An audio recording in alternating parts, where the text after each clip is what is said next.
రాళ్లలో కూడా శౌర్యాన్ని రగిల్చి ప్రసిద్ధికెక్కిన పల్నాటి వీర చరిత్ర ప్రేరణతో కౌముది పిక్చర్స్ పతాకంపై సహజ కవి నిర్మాత ఎంఎస్ రెడ్డి నిర్మించిన భారీ చిత్రం పల్నాటి సింహం.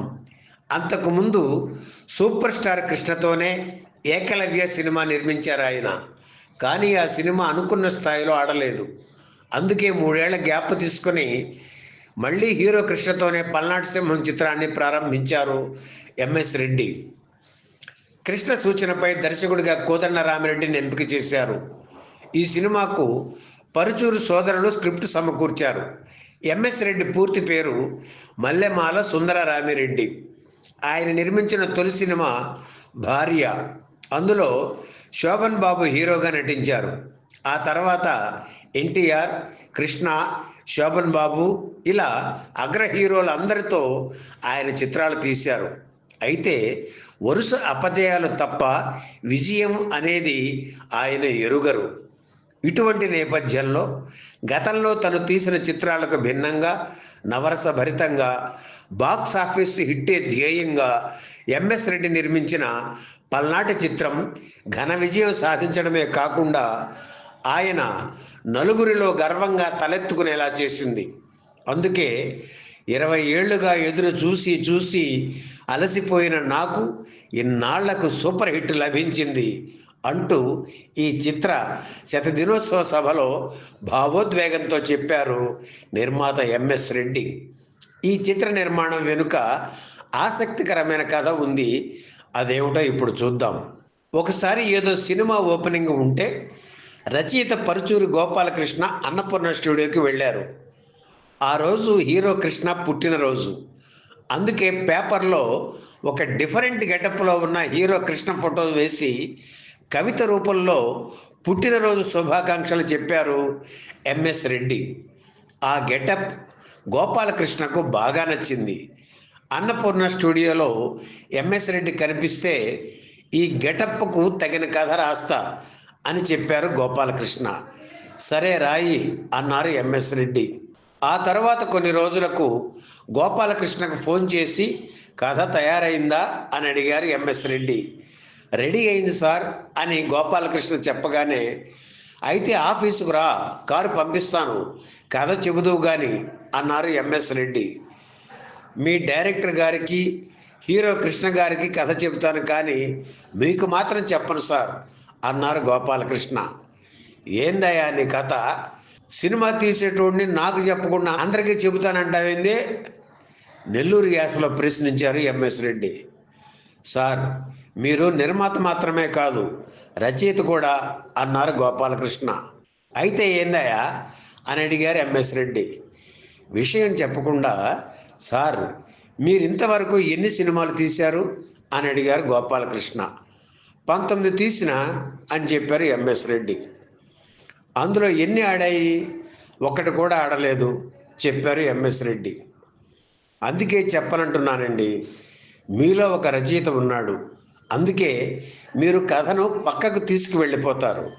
ముందు కృష్ణ గారికి కోదండరామిరెడ్డి గారికి కథ చెబుదాం, వారికి నచ్చాక మిగిలిన విషయాలు మాట్లాడదాం అని చెప్పారు గోపాలకృష్ణ. సరేనని ఒప్పుకున్నారు ఎంఎస్ రెడ్డి. హీరోకి దర్శకుడికి కథ నచ్చడంతో ప్రాజెక్టు పట్టాలెక్కింది. హీరో కృష్ణ పల్నాటి సింహం కోసం 40 రోజులు ఇచ్చారు.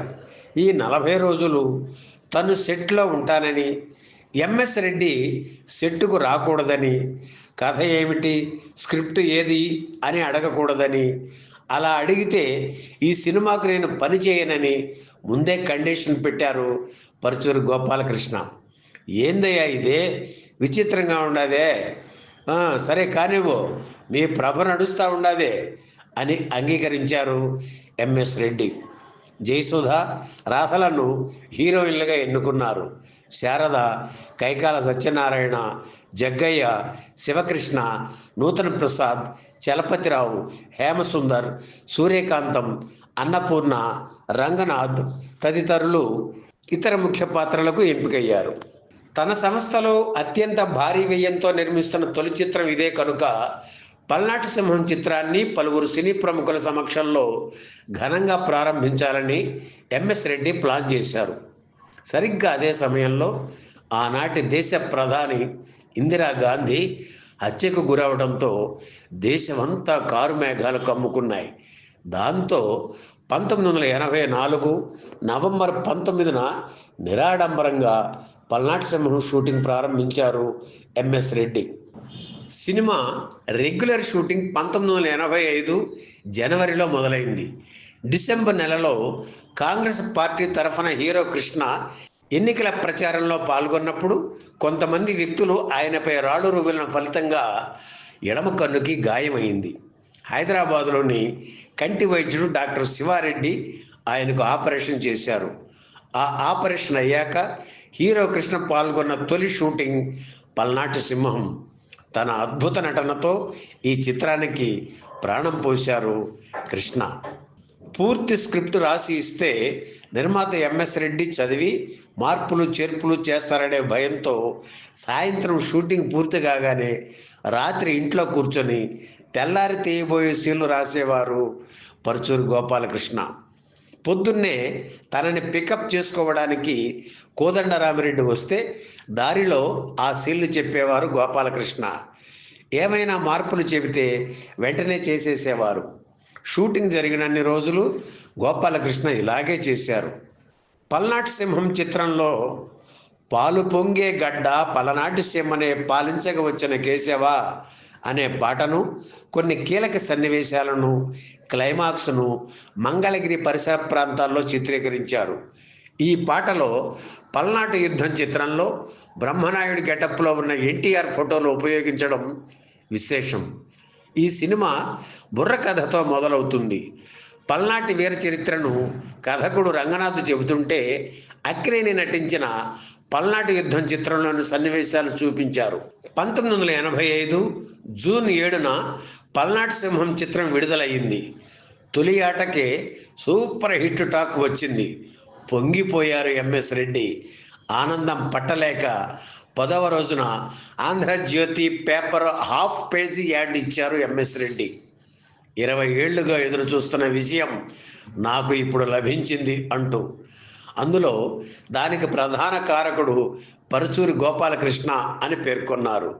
అది చూసి కంగారు పడిన గోపాలకృష్ణ ఆయన దగ్గరకు వెళ్ళి, ఏమిటి సార్ ఇలా ఇచ్చారు, ఇది చదివి కృష్ణ గారు ఏమనుకుంటారో అన్నారు. కంగారు పడకు, కృష్ణకు ఇది ముందే చూపించా. మీరు రామారావు గారితో తీశారు, శోభన్ బాబుతో తీశారు, నాతోనూ సినిమాలు తీశారు, ఎవరితో తీసినా అవి ఆడలేదు. కానీ గోపాలకృష్ణ బాగా రాశాడు కనుక ఈ సినిమా ఆడుతుంది, అందుకే అతని పేరు మెన్షన్ చేయండి అన్నారు హీరో కృష్ణ. అది ఆయన సంస్కారం. పల్నాటి వీర చరిత్రను సోషలైజ్ చేసి తీసిన చిత్రం పల్నాటి సింహం. ఒక రకంగా రిస్కీ సబ్జెక్టు. హీరో హీరోయిన్ సహా 28 పాత్రలు ఇందులో చచ్చిపోతాయి. అయినా జనం చూశారు, ఆదరించారు. నువ్వు తొడగొట్టిన తర్వాత నిన్ను పడగొట్టకపోతే నేను పల్నాటి సింహాన్ని ఎలా అవుతాను రా అని హీరో కృష్ణ డైలాగులు చెబుతుంటే థియేటర్లలో చప్పట్లతో దద్దరిల్లిపోయాయి. ఈ వీడియో మీకు నచ్చితే లైక్ చేయండి, షేర్ చేయండి, వెంటనే సబ్స్క్రైబ్ కూడా చేయండి.